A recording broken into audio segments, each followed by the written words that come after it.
और अभी आपको अहम खबर से आगाह करें, जाली आमिल के खिलाफ कार्रवाई जुर्म बन गया। हासिलपुर में पुलिस ने जाली आमिल को पकड़ने के बजाय टीम पुकार को हफ्जे बेजा में रख लिया था। वज़ीर आला पंजाब और आईजी के नोटिस लेने पर आरपीओ ने एक्शन लेते हुए पुकार टीम को बाजियाब करा दिया और एसपी बहावलपुर मोहम्मद सुलेमान को वाक़े की तहकीकात करके फौरी रिपोर्ट जमा कराने का हुक्म दिया था। इस वाक़े के खिलाफ क्या तहकीकात की गई और जाली आमिल के खिलाफ क्या कार्रवाई हुई है, मजीद डिटेल्स लेंगे सीनियर प्रोड्यूसर हैं ज़काउल्लाह जट। ज़काउल्लाह, बताइएगा अब तक क्या कार्रवाई की गई इनके खिलाफ? जी अहमद, बहुत शुक्रिया। मैं आपको ये बताता चलूं कि ये जो अफसोसनाक वाक़या कल मेरी टीम के साथ यहाँ हासिलपुर में हुआ है और इसकी जितनी भी मजम्मत की जाए बहुत कम है। और इससे पहले कि मैं आगे बढ़ूं, मैं अपनी सहाफ़ती बरादरी का और वकला बरादरी का, जिन्होंने फौरी तौर पर यहाँ पर पहुँचकर हमारे साथ इज़हार यकजहती की और इनकी डीएसपी की गुंडागर्दी के खिलाफ प्रोटेस्ट किया, मैं उनका शुक्रिया अदा करता हूँ। और वज़ीर आला पंजाब मोहसिन नकवी साहब का शुक्रिया अदा करता हूँ, आईजी पंजाब साहब का शुक्रिया अदा करता हूँ, आरपीओ बहावलपुर का शुक्रिया अदा करता हूँ। और आगे मैं बढ़ता हूँ। अब मसला सिर्फ इतना सा है कि डीएसपी का जो असल मकसद था ना, वो तो असल हो गया पूरा। जाहिर अमल के खिलाफ वो कार्रवाई नहीं करना चाहता था, उसने कार्रवाई नहीं की, उसने टीम को जिद्दोकोब किया, तशद्दुद का निशाना बनाया। मेरी टीम की 2 मेंबरान की इस वक्त हालत जो है वो गैर है, जिनको मैंने अस्पताल में दाखिल करवाया हुआ है यहाँ पर तिब्बी इमदाद के लिए। और जैसे ही मुझे कोई इंटरनेट की सहूलत मिलती है, मैं उनकी अपने नाजरीन को और आला हुकाम को उनकी सूरत हाल से भी आगाह करता हूँ विजुअल सबूत के साथ। और मुझे अब समझ में नहीं आती है अहमद, ये मन घड़त नॉन बेलेबल दफात लगाने की वजह क्या थी, किसकी मां पर लगाई गई, किसको राजी किया गया। और हमारे पास जो सबूत मौजूद हैं उनमें तो ये साफ देखा जा सकता है। इंशाल्लाह ये कनेक्टिविटी बहाल होती है, मुल्क के हालात बेहतर होते हैं, तो मैं हुकाम बाला के सामने 22 करोड़ आवाम के सामने रखूंगा कि टीम पुकार ने हत्ती, जिनके पास सिर्फ कलम, कैमरा और सिर्फ बोलने के लिए अल्फाज थे, उनको बदतरीन तशद्दुद का निशाना किस वजह से बनाया गया। मेरी टीम जो कि पुरअमन तरीके से चलती है, कानून को हाथ में नहीं लेती, किसी जगह पर कोई भी गैर कानूनी एक्टिविटी होते हुए देखती है तो कानून को साथ लेकर चलने वाली टीम है। 7-8 साल से अल्हम्दुलिल्लाह हम ये पुकार प्रोग्राम कर रहे हैं और आज तक कोई पुलिस एहलकार या कोई भी कानूनी अदारा ये नहीं कह सकता इन्होंने किसी जगह पर कानून हाथ में लिया है। इस डीएसपी ने, जाम सलीम ने, किसकी मां पर तशद्दुद का निशाना बनाया, किसकी मां पर इसने नॉन बेलेबल ऑफेंस के साथ मुकदमा दर्ज किया। हमारे पास सबूत मौजूद है। आगे चलूं, मेरे कैमराज के कार्ड और मोबाइल फोन जब इन्होंने छीने, सारे के सारे फॉर्मेट किए, क्या डर था इनकी जो सच्चाई थी वो खुलकर सामने आ जाएगी। और माजरत के साथ मैं बता दूं कि मेरे पास अल्हम्दुलिल्लाह डाटा सेव है फिर भी, कि मैं दिखा सकता हूं कि इन लोगों ने क्या बर्बरियत ढाई थी। इन जालिमों ने इस चीज का भी ख्याल नहीं किया कि इनके साथ एक खातून खातून एंकर पर्सन है और जो इनको चिल्ला कर ये कह रही है कि भाई ये बर्बरियत क्यों उठा रहे हो, हम तो आपके पास सिर्फ एक मकरू चेहरे को बेनकाब करने के लिए, आपसे मदद लेने के लिए आए थे। राबता मुनक़ता हो गया ज़काउल्लाह से, राबता बहाल करने की कोशिश करेंगे। आपको बताएं कि गुज़श्ता रोज़ टीम पुकार पर हमला किया गया, पुलिस की जानिब से हब्से बेजा में रखा गया टीम पुकार को और तशद्दुद का निशाना बनाया गया। जैसा कि प्रोड्यूसर ज़काउल्लाह बता रहे थे कि टीम को तशद्दुद का निशाना बनाया गया।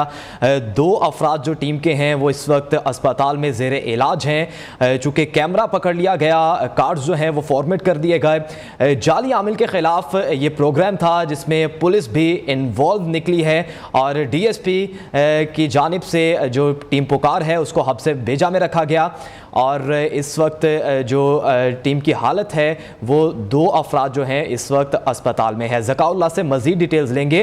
ज़काउल्लाह, बताइएगा, जैसे कि आपने कहा कि इक्विपमेंट्स जो हैं उनको लिया गया, उसके बाद कार्ड्स जो हैं वो फॉर्मेट किया गया ताकि डाटा जो है वो लीक ना हो सके, तो अब इक्विपमेंट्स वापस दे दिए गए और टीम पुकार के जो अफराद अस्पताल में हैं उनकी क्या सूरत हाल है इस वक्त? अच्छा अहमद, मैं आपको बता दूं सबसे पहले कि हमारा इक्विपमेंट हमें रात गए एसपी इन्वेस्टिगेशन सलमान साहब ने जाकर हमें वापस दिलवाया, जिनमें से अभी भी जो मैंने उनको नोट करवा दिया, एक मोबाइल फोन और हमारे कैमराज की बैटरीज जिनके जरिए से कैमरा चलते हैं। इन बेचारों को क्या पता हो कि ये अगर इस तरह से करेंगे तो ये क्या कैमरे इनके बंद हो जाएंगे, जुबानें बंद हो जाएंगी। अल्हम्दुलिल्लाह टीम पुकार ना पहले कभी किसी से इस तरह के ओछे घंटों की वजह से झुकी थी, ना अब झुकेगी। और 2-3 चीजें मेरी अभी भी बाकी हैं इनके पास, वो इंशाल्लाह मुझे सलमान साहब ने, एसपी इन्वेस्टिगेशन साहब ने मेरे साथ वादा किया है, मैं उनको दिलवाता हूँ। और मेरे साथ ये भी वादा किया है कि इंशाल्लाह हम मेरिट पर फैसला करेंगे। और मुझे यहाँ पर सिर्फ अफसोस इस बात का हो रहा है कि ये जो एक डीएसपी है जिसने ये गुंडागर्दी सारी की है, ये एक ही सर्कल में बार बार तैनात हो रहा है। और क्राइम रेशो क्या है ये इंशाल्लाह मैं आगे चलकर वो भी दिखाऊंगा, विद प्रूफ दिखाऊंगा कि इसकी मौजूदगी के अंदर क्या क्या हो रहा है। और इसको बार बार इसी जगह पर तैनात करना, अल्लाह जाने इसके अंदर इनका क्या मकसद है जो हल होता है, या इसके जरिए से ही हल होना होता है, या ये किसका लाडला है जो इसको बार बार यहाँ पर लगा दिया जाता है। और इसको ये सब कुछ करने के पीछे इसकी वजह क्या थी, ईमा क्या थी। और मुझे सिर्फ अहमद, मैं आपके विसादत से, ये टीवी मीडिया स्क्रीन की वजह से मैं हुकामे बाला से सिर्फ ये इतना पूछना चाहता हूँ, ये विजुअल सबूत मिलने के बाद एक निहत्ते कैमरामैन और टीम पुकार के मेंबरान के ऊपर तशद्दुद करने वाले और सारे शवाहिद एसपी इन्वेस्टिगेशन के सामने आने के बावजूद इस लाडले को फौरी तौर पर इस सीट से क्यों नहीं हटाया गया? बिल्कुल। इतना टेम्परामेंट लूज वाला कोई आदमी जिसको डीएसपी का रैंक दे दिया जाए, मैं कहता हूं इसे रिफ्रेशर कोर्सेज की जरूरत है। मैं कहता हूं कि इसको एक साइकेट्रिस्ट की जरूरत है। मैं कहता हूं इसका प्रॉपर इलाज करने की जरूरत है। जिस आदमी को एक खातून के साथ बात करने की तमीज नहीं है, जिस आदमी को इस चीज का पता नहीं चलता कि एक आदमी आपसे हेल्प लेने के लिए आया है और आप उसके ऊपर जानवर की तरह टूट पड़े हैं, ऐसे आदमी को मैं कहता हूं कि महकमे के अंदर रखने की जरूरत नहीं है। और उसको आपने डीएसपी बनाकर एक सर्कल दे दिया है और बार बार आप वही सर्कल उसको दे रहे हैं। क्या वजह क्या है भाई? इसको इस अल्लाह के फजलो करम से मैं आपको एक बात बता दूं, ये जो पाकिस्तान सहाफियों के लिए गैर महफूज का अमाजगा बनता जा रहा है ना, और आए रोज जो इस तरह की खबरें आती हैं, ये इस तरह के जो अफराद हैं जाम सलीम जैसे, उनको इस तरह के ओहदे दिए हुए हैं और इनको छूट दी हुई है कि तुम लोग जो मर्जी करो, तुम लोगों का कोई पूछने वाला नहीं है। अल्हम्दुलिल्लाह आईजी पंजाब साहब ईमानदार आदमी है, मेरिट पर फैसला करने वाले हैं। आरपीओ भावलपुर मेरिट पर फैसला करने वाले हैं।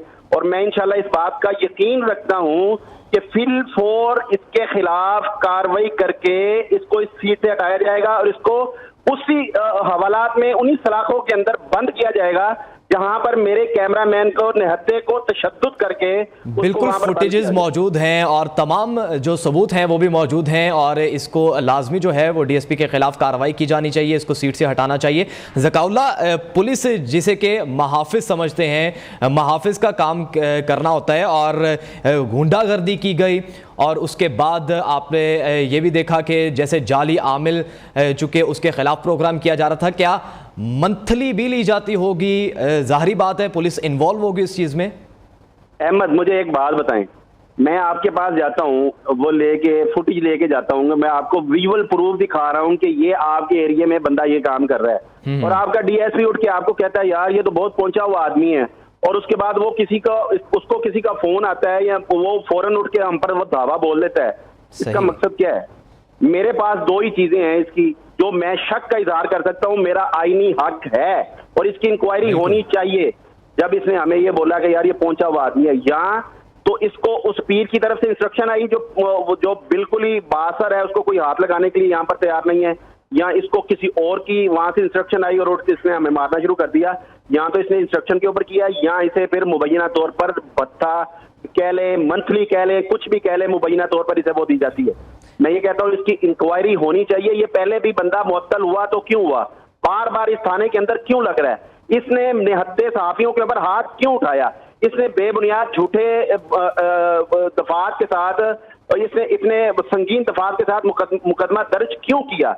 और वो जिसके जरिए, जिस एसएचओ के जरिए से ये मुकदमा दर्ज करवाया गया, अयूब गुज्जर, आप उससे जान सकते हैं कि पिछले 2 साल पहले इसी बहावलपुर के अंदर मैंने पाकिस्तान का सबसे बड़ा ब्लैक मेलर जो ग्रोह था वो पकड़ कर दिया, जिसके अंदर पुलिस अफसरान मुलव्वस थे, ऑन रिकॉर्ड है। ये वहां के उस वक्त के डीपीओ को पता है, लेकिन उनकी खसूसी रिक्वेस्ट के ऊपर और फोर्स की इज्जत की वजह से हमने उसे पब्लिश नहीं किया था, हमारे रिकॉर्ड में मौजूद है। सही। अच्छा ज़काउल्ला, ये भी बताइएगा कि आईजी साहब की जानिब से कहा गया कि तहकीकात का आगाज करेंगे, तो तहकीकात आगाज कर दिया गया है? किस हद तक तहकीकात की जा चुकी हैं अब तक? देखें, इस बात के ऊपर तो मैं उन्हें अप्रिशिएट करता हूँ अहमद। फौरी तौर पर जैसे ही मुल्क की हालात की जो सूरत हाल थी उसमें थोड़ा सी ताखीर हुई, लेकिन अल्हम्दुलिल्लाह पहले इस तरह का भी कभी मामला नहीं हुआ।